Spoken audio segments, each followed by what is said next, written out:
Dentro desse tema ainda, agora com todo mundo da nossa audiência de volta por aqui, queria trazer outro destaque preocupante, a gente que estava falando ali dos paralelos São Paulo, Rio de Janeiro, uma notícia aqui do Ministério Público denunciando 16 pessoas, incluindo policiais militares, por formação de milícia aqui em São Paulo. Essa denúncia ali que partiu do Grupo de Atuação Especial de Combate ao Crime Organizado, denunciando então 16 pessoas para a Justiça, incluindo PMs. Eles são acusados de formação de milícia privada, extorsão e lavagem de dinheiro. 9 denunciados já estão cumprindo prisão preventiva. No último dia 16, o Ministério Público e as corregedorias da Polícia Civil e Militar fizeram uma operação para desarticular esse esquema que envolvia ali venda irregular de pontos comerciais para vendedores autônomos no Brás, região central aqui da capital paulista. Essa investigação revelou que os policiais agiam como uma milícia mesmo, dividindo ali o território e exigindo pagamentos de vendedores informais, muitos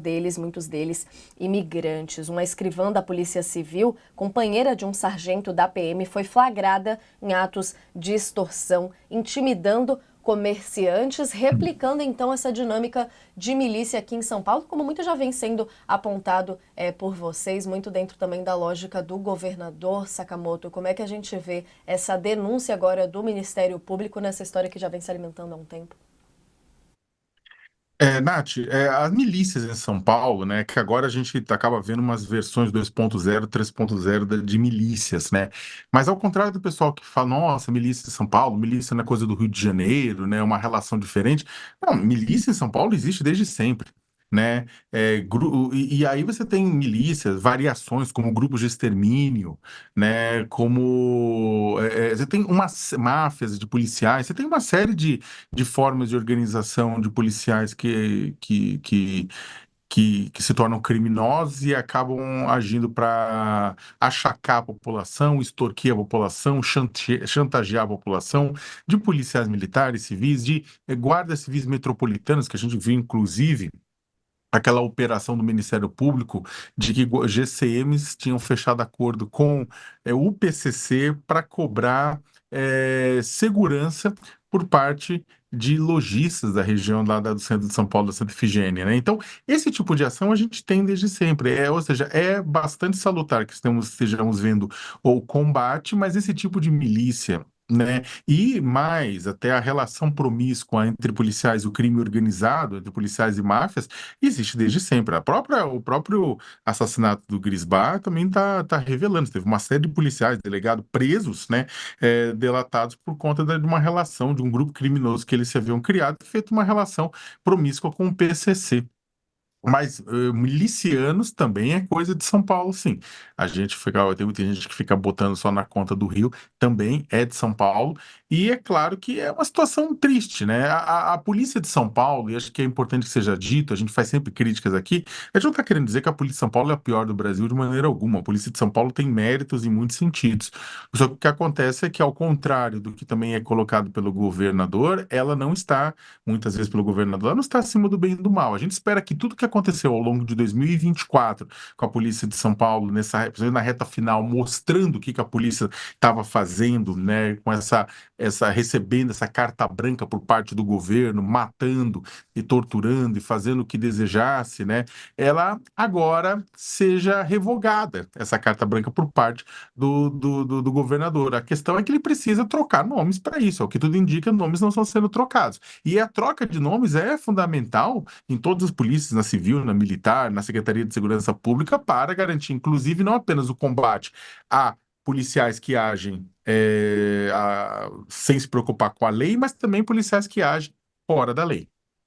Importância da inteligência nessas discussões e nessas investigações, né, Josias? Sakamoto destacando aqui também o caso do delator do PCC, o empresário que foi morto, assassinado naquela cena horrorosa lá no aeroporto de Guarulhos. A gente vendo uma evolução, no caso, como destaca o Sakamoto aqui, cada vez mais dessas formações que existem em São Paulo. Como é que você vê essa denúncia de agora, tendo em vista esse histórico e esses casos cada vez mais escandalosos, assim, de certa forma, né? Acho que o que mais se citou ali durante a cobertura do caso Gritzbar foi a ousadia daquela operação ali em plena luz do dia, né? A milicianização das polícias, ela não nasce do dia para a noite, né? É um processo lento, bastante gradual e consentido, de certa maneira, porque o Estado não consegue se contrapor à perversão da milícia, que tem origem nas polícias, não é? É uma degeneração da atividade policial. E em São Paulo, nós estamos tendo agora os holofotes voltados para esse fenômeno, né? No Rio de Janeiro ele é muito mais comum, e vivemos e tivemos uma amostra do que pode resultar, do que pode o efeito da milícia, no caso Marielle, né? A Polícia Federal elucidou o assassinato da Marielle Franco e do então motorista dela, né? O Anderson Gomes, e ficou entendido ali, ou ficou elucidado, e o executor, o mandante, o que puxou o gatilho, o que fez o contato, todos eles têm um pezinho nos negócios ilícitos e na milícia, né? O Rony Lessa, que puxou o gatilho, o Elcio Queiroz, que fez o primeiro contato com o intermediário, foi ele o intermediário entre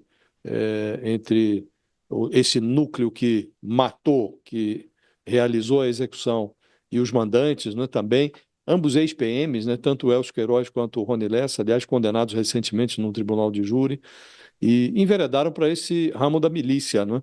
E a milícia é uma perversão. Até me lembro que na campanha de 2018, o Bolsonaro disse a certa altura que as milícias tinham plena aceitação popular e que depois acabaram se desvirtuando, passaram a cobrar gatunete, gás nas comunidades pobres do Rio de Janeiro, né? E ele se referia, nessa campanha de 2018, até como uma certa romantização da milícia, né? O policial que fazia uma hora extra para ajudar o comerciante a se desvencilhar de bandidos que assaltavam a sua loja e tal.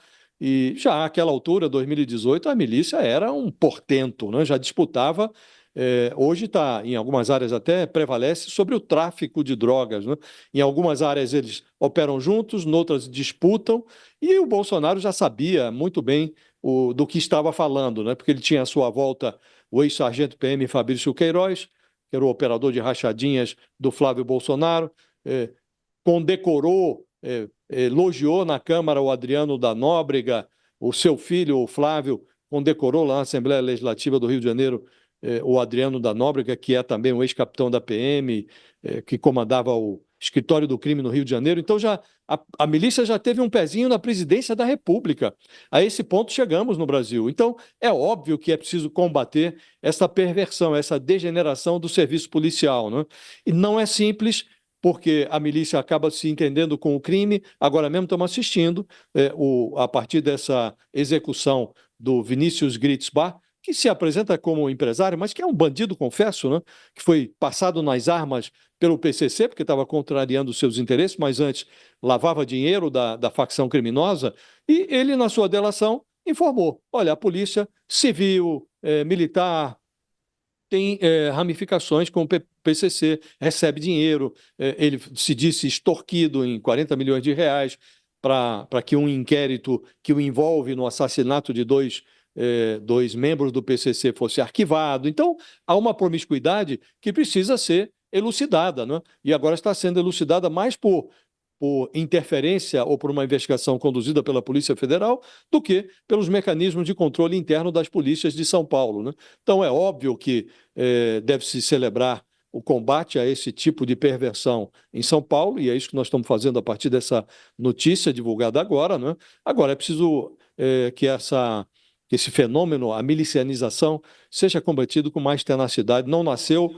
sob o Tarcísio de Freitas, mas o governador precisa acordar para o fenômeno e precisa tomar medidas mais explicitamente claras. Ele hoje tem um discurso que está mudando, mas a prática continua a mesma.